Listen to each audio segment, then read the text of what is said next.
तो यहाँ पे आएगा। देखो, जय गुरुदेव। देखिए दोस्तों, आज मैं अपने अनुभव के बारे में आपको बताने के लिए शेयर कर रहा हूँ कि मैंने, जैसा कि आप जानते हैं कि मैं एक राइटर हूँ, ब्लॉगर हूँ। मैंने नवभारत टाइम्स में लिखा है, अमेज़न पे मेरी 20 किताबें उपलब्ध हैं। इसके अलावा मैं बिजनेस भी कर रहा हूँ, जिसमें कि बेडशीट, टॉवल, फर्निशिंग, ये सब मैं बेचता हूँ। और ये सब बेचने के बाद भी मेरे पास काफ़ी समय मिलता है कि मैं अभी और 5 किताबें मेरी और निर्माणाधीन हैं। तो ये चीज़, मेरे को ऊर्जा कहाँ से मिल रही है, ये मैं खुद आश्चर्य में पड़ जाता हूँ। जब मैंने शुरू किया था तो मेरे से एक किताब लिखना भी मुश्किल था, और जब ये शुरू हुआ, और मैं अपना एक सीक्रेट आपको बताना चाहूँगा।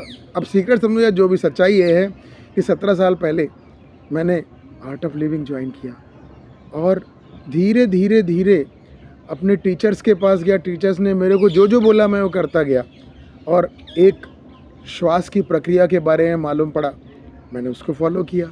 उन्होंने जैसा मेरे को बताया, मैंने उस हिसाब से श्वास की प्रक्रिया से अपनी सारी नकारात्मकता दूर करने की कोशिश की, और आज मैं सफल हो गया।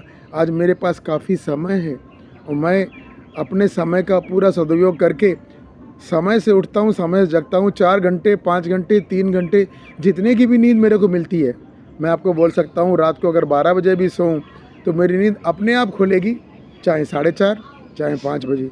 ऐसी आपको भी लगता है? आपको भी ऐसी कुछ टेक्निक अगर मिले तो आप कर सकेंगे। हमारे साथ बहुत सारे टीचर्स हैं, बहुत सारे हमको असिस्ट करने के लिए ज्ञानी, इसके बारे में, नॉलेज के बारे में, श्वास की प्रक्रिया बड़ा नॉलेज जो हमको बताते हैं, आपको भी हेल्प कर सकते हैं। आप अगर अभी जल्दी डिसीजन नहीं ले पाएंगे तो आप हमको बाद में व्हाट्सएप कर सकते हैं कि भाई क्या चीज़ थी वो, क्योंकि हो सकता है कि आप पूरी बात मेरी ना सुन पाएँ। तो इसके मतलब आर्ट ऑफ लिविंग उसका नाम है ऑर्गेनाइजेशन का। और जो गुरु हैं, जो प्रेरणा स्रोत हैं, भगवान ने उनकी प्रेरणा के थ्रू हम उनको, रविशंकर जी को हमारे पास भेजा है।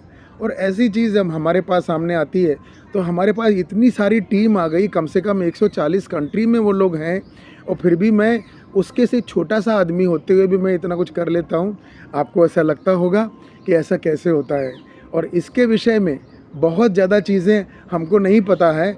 आप भी जानेंगे, आप अनुभव करेंगे कि मैं इतना आगे कैसे बढ़ गया हूँ। और ये सोचकर मैंने आपको इस विषय में बहुत कुछ एलैबोरेट करने की कोशिश की। जो श्वास की प्रक्रिया होती है वो बहुत आसान है, क्योंकि सांस क्या है, हम जब पैदा होते हैं सबसे पहले सांस लेते हैं, जब हमारा जीवन समाप्त होता है तो आखिरी सांस लेते हैं। इसके बीच का जो समय है वो जीवन कहलाता है। तो हम उसके प्रति कॉन्शियस, सजगता से, मतलब कभी कभी ध्यान दे पाते हैं, बस वही ध्यान देना है। तो अगर आप भी श्वास के बारे में कुछ मतलब टेक्निक सीखना चाहते हैं, जो टेक्निक है बहुत सिंपल है।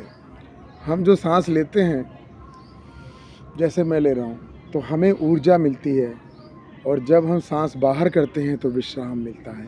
तो ये दोनों एक साथ एक लय में करते हैं, उसको बोलते हैं प्राणायाम। प्राणायाम हुआ, भ्रस्तिका हुआ। तो ये दोनों का, भ्रस्तिका का नाम सुनते ही आपको रविशंकर जी का नाम तो याद आ ही जाएगा, संग में बाबा रामदेव का नाम भी याद आ जाएगा, ये मैं श्योर हूँ। आया ना थोड़ा सा? तो ये नाम याद आया तो आप जैसे ही लेते हैं तो आपकी मुट्ठी बंधने लगती है। ऐसे मुट्ठी करते हैं, और आप मुट्ठी करते ही आप एकदम से, जैसा मैं कर रहा हूँ, आंखें बंद करके ऊपर की ओर ले जाते हैं।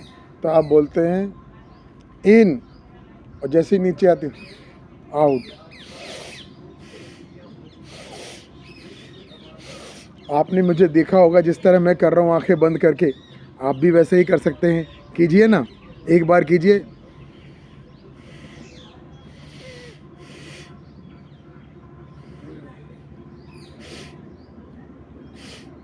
इस तरह से आप 5-10 बार करेंगे तो आपको भ्रस्तिका करने की प्रैक्टिस हो जाएगी।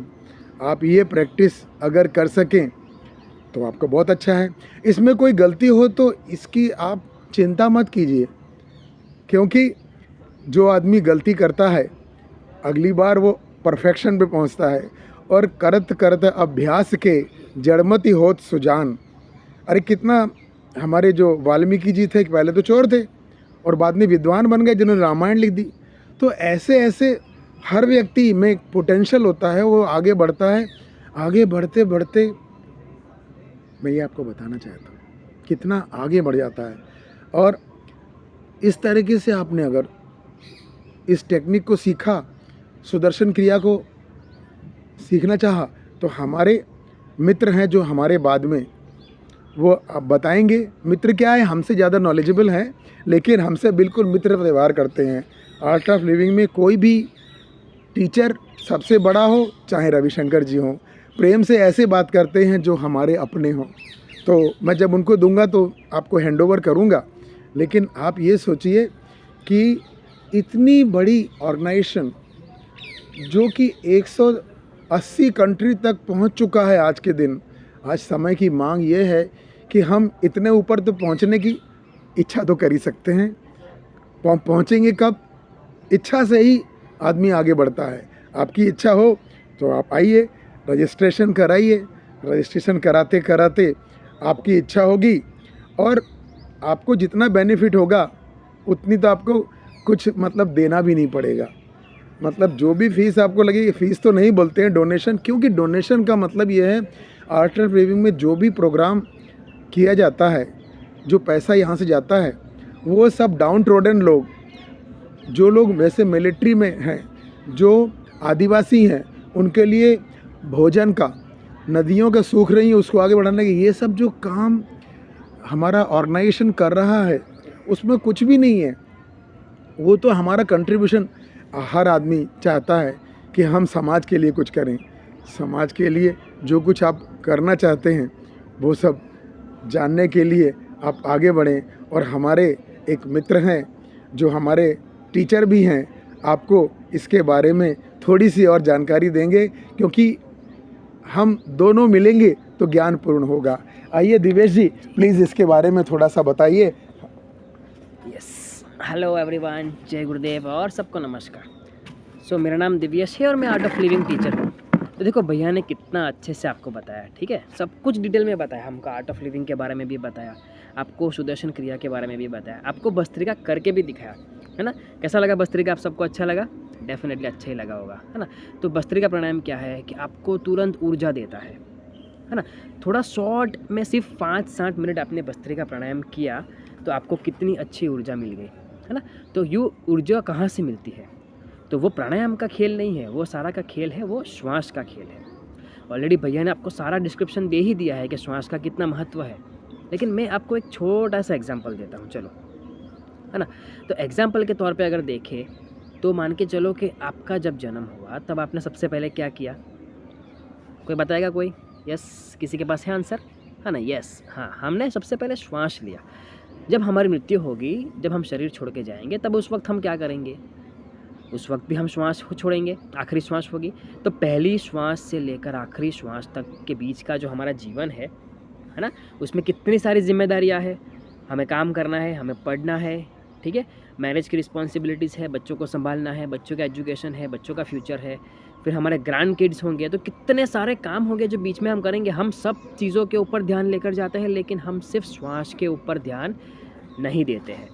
करना क्या है कि हमें आर्ट ऑफ लिविंग में जो सुदर्शन क्रिया नाम की टेक्निक है या जो भी प्राणायाम हम सीखते हैं, वो हमें श्वास के ऊपर ही ध्यान लेकर जाने की टेक्निक सब सिखाते हैं। श्वास के ऊपर ध्यान देने से क्या होगा कि हमारी सजगता बढ़ेगी। सबसे पहले तो आप मुझे बताओ कि जीवन में आपके पास काम कितना सारा है? बहुत सारा है, भैया के पास भी है, मैं भी बहुत बिज़ी हूँ, आप भी बिज़ी होंगे, आपके घर में वाइफ्स, आपके किड्स, बच्चों के भी पढ़ाई का बहुत बोझ है, वाइफ भी घर संभालती है, हाउस वाइफ्स है, उनको भी काम टाइम नहीं मिलता। तो काम बहुत सारा है, टाइम बहुत कम है। तो क्या टाइम बढ़ने वाला है? नहीं।